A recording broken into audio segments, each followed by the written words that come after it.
जी नाज़रीन, सूबाई वज़ीर सईद गानी कराची में प्रेस कॉन्फ्रेंस करे रहियो। संचणो त कराची खां निकिरंदड़ लॉन्ग मार्च कामयाब थियो आहे।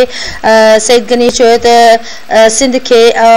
सिंध जे अवाम PTI जे जोकर मार्च के रद्द करे छॾियो आहे। सईद गनी चयो त इमरान खान शाह महमूद कुरैशी के उन करे मोकिलियो ताकि उन जा मुरीद अचनि। शाह महमूद कुरैशी के हर जाइ ते पंहिंजे मुरीदनि इस्तक़बाल कयो ऐं शाह महमूद कुरैशी जा मुरीद बि संदसि खान बेज़ार थी चुका आहिनि। सईद गनी नाज़रीन प्रेस कॉन्फ्रेंस करे रहियो। संदसि चवणु हो त नवाज़ शरीफ़ जेको आहे अॻवान ॻाल्हियूं शुरू तरजीह ॾिनी आहे। संदसि चवणो त दहशतगर्दी ख़िलाफ़ असां 80,000 जान जूं कुर्बानियूं ॾिनियूं आहिनि। सूबाई वज़ीर सईद गनी कराची में प्रेस कॉन्फ्रेंस कंदे चयो हो त सिंध जे अवाम PTI जो चोकर मार्च के रद्द करे छॾियो आहे।